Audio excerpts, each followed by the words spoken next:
Did you know that the Saiyans are actually an experiment by an ancient race, and that the Dragon Balls were originally created to control gods? Today, you're going to witness 10 crazy Dragon Ball fan theories in just 10 minutes. From Saiyan's origin to the secret of their tale, these will blow your mind. Let me warn you, I had to cover 10 theories, so I couldn't explain each one in full detail. But if you want a deeper dive into any of them, let me know in the comments. Also, these theories are not ranked, so the one at number 1 doesn't mean it's better than the one at 15th. But if you would like to rank them, feel free to do so in the comments. Now, let's get started. Theory number 10. Did you know Saiyans were actually a genetic experiment? There's a theory that Saiyans weren't a natural species at all. Instead, an ancient, advanced race created them through genetic engineering, designed to be the perfect warriors. That would explain why Saiyans are biologically built for combat, why they get stronger after every battle, and why their potential seems limitless. But if that's true, then who created them? Some believe the angels had a hand in their creation, testing ways to craft the ultimate fighters. Others say it was an extinct celestial race so powerful that even Zeno erased them from existence. And here's where it gets interesting. If they were artificially created, their tails might have been designed as a built-in weakness, giving their creators a way to control them if they ever rebelled. After all, the Great Ape transformation is powerful, but it also makes Saiyans wild and reckless, easy to manipulate or eliminate. But there was one flaw in their design. No matter how strong they made the Saiyans, they couldn't remove their natural aggression or add true emotions. That's why hybrids like Gohan, Trunks, and Goten are biologically stronger than pure Saiyans, because their human side gives them something pure Saiyans lack, emotions that fuel their growth even further. So if Saiyans were created, what was their true purpose? And did their creators leave behind something even stronger? Theory number 9. Who exactly are Zeno's parents? Where are they now? There's a theory that Zeno's parents were the original rulers of all universes, a divine duo. One had the power to create anything, while the other had the power to erase everything. But then, a powerful devil emerged, a being so strong that even Zeno's parents themselves wouldn't stand a chance. So what happened?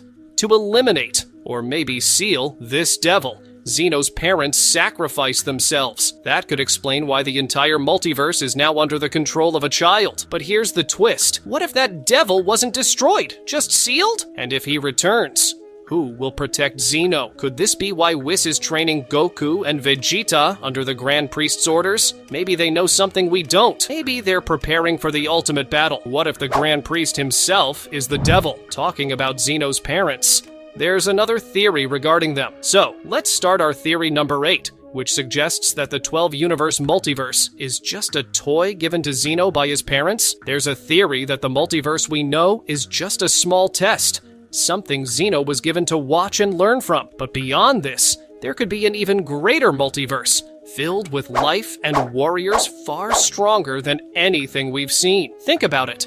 Zeno couldn't have just appeared out of nowhere, right? The best explanation is that his parents exist, but they're too busy managing the real multiverse, one that makes the 12 universes look tiny in comparison. And this actually makes sense. Dragon Ball started with just Earth, then expanded to space, then a whole universe, then multiple universes. So why wouldn't there be something beyond that? There's even a hint. Chronoa, the supreme Kai of time. She doesn't belong to any specific universe, meaning she could be connected to something much bigger than Zeno's domain. So what if the Grand Priest and the angels aren't divine rulers, but just caretakers, watching over Zeno as he learns? And when he's ready, what if his parents return? But our theory number 7 is totally different. It says that Zeno never had any parents. While other theories suggest Zeno's parents were killed, or some people even believe that they died of old age. But this theory proves that none of that could be true, since there's no way a being like them could die of old age. Or they couldn't even be killed. But then how Zeno came into existence? So here's the theory. Before Xeno existed, there were 18 universes, and the Grand Priest ruled them alongside his wife, the Grand Priestess. But 6 of those universes were filled with pure evil, and so was she. She controlled those dark universes, becoming a major threat. So the Grand Priest and the angels of the remaining 12 universes did something drastic. They combined their power to create Xeno, a being strong enough to erase anything, even the Grand Priestess. And it worked. Xeno wiped out both the 6 universes and the Grand Priestess. But here's the problem. Now, not even the Grand Priest can stop Xeno. The very being he created to destroy his wife has become the absolute ruler of the multiverse. And if that's true, our next theory means 6th theory become true, which suggests that, what if the Grand Priest is the final villain of the entire Dragon Ball universe? Think about it.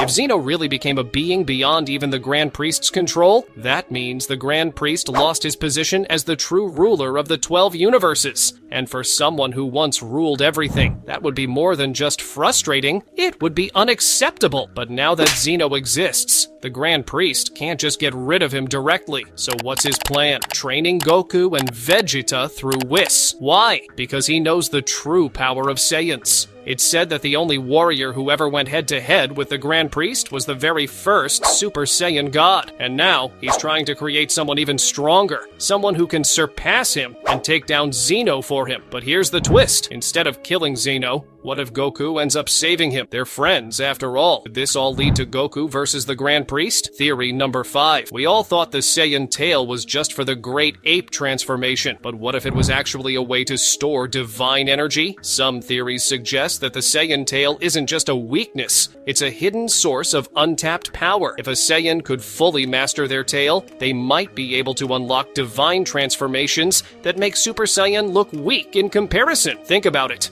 Saiyans evolve after every battle, but what if their tails were meant to evolve too? Maybe this is the missing piece to achieving an even greater power-up, one that surpasses even Ultra Instinct or Ultra Ego. And here's where it gets interesting. What if the reason Saiyans lost their tails over time was to keep them from reaching this ultimate form? What if someone or something didn't want them to reach their true potential? If that's the case, what happens when a Saiyan finally masters it? On to theory number 4. Most people still don't know why or who sealed old Kai inside the Z-Sword. Some of you might have heard that it was Beerus, and that's true. He even admitted it himself. But the real question is, why did he do it? As a god of destruction, Beerus is nearly untouchable. No mortal or god should be able to harm him. But there's one major weakness that even he can't avoid: his connection to the Supreme Kai. If a Supreme Kai dies, their linked god of destruction dies too. And here's the problem. Supreme Kais aren't that strong. While gods of destruction are on another level,